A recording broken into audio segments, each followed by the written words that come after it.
Okay, so here we have like good situation to see what the CAD tools actually does. Now this actually works with any model. It doesn't have to be CAD.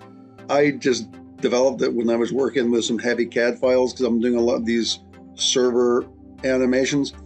Anyway, a lot of times when you bring in models from CAD, you often get lots of polygons, but a lot of the pieces will have lots of different materials on them, which can get crazy.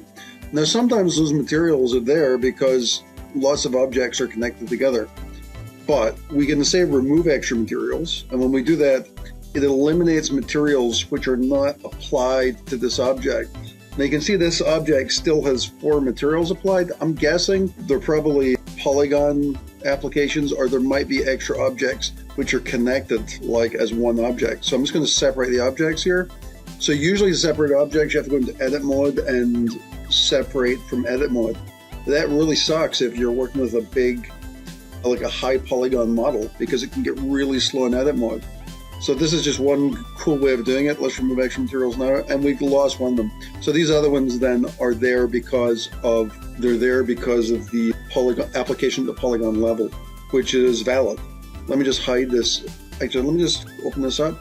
This is the object. I'll press H and hide it.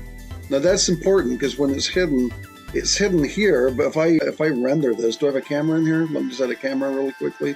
Well, the reason I'm putting the camera in is because, as you noted, I recently hid the front of this server, but it's a huge model list, right? And it's like, where was that?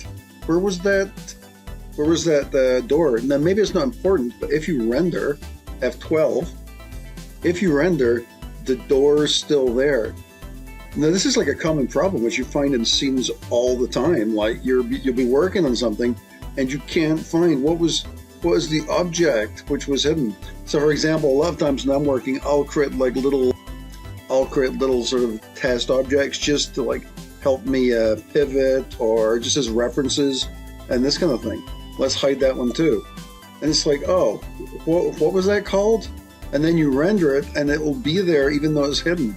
So what this does is it finds hidden objects. It doesn't just find them, it unhides them and selects them, right? So we can get them and they will be there.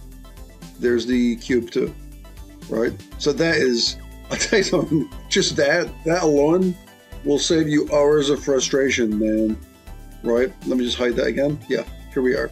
So this is another object. This is obviously got a few different things. Let's see. There's only 2 materials here. Let's remove separate materials, and nothing happens. Let's separate the objects and then let's try it.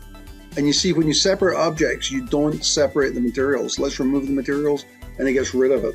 So that's really, I think that's actually quite powerful. Let me come in here. Okay, here's a good one. Let's separate these. This has got tons. See what I'm saying? Tons and tons of materials. Let's remove the materials which are extras. Didn't do much. Let's separate the objects. So this seems, again, that would have been so slow if you were in edit mode. It wouldn't even be funny. Now, when we come in here, it's cool, but then the problem is it's like, oh, look, this little screw has inherited all of those materials. It's a nightmare, right? Let's remove extra materials. Goodbye. And now the problem is it's cool, but like, oh my goodness, we get so many screws and bolts now. So what we're going to do is we're going to select based on size, find similar size object. There's a tolerance here. It often just works like from default. Let's just try it, and we get it. And so a good way of working with this would just be pressing M and then creating a new collection. Now, unfortunately, oh no, it got all of them actually. That's cool. Awesome. So separate objects, find similar objects. Let me just grab that again. Put them into a new bolt collection, for example. Goodbye. And then here's another one. That's not so great. Let's see if we've got another. Yeah, here's another good example with lots of different screws with tons of materials. So separate objects, find objects of similar size. We get all the bolts, and then we can just add them into that bolt collection. So it makes it really easy to move through a scene. So that's basically it. You can find hidden objects. You can select based on similar sizes.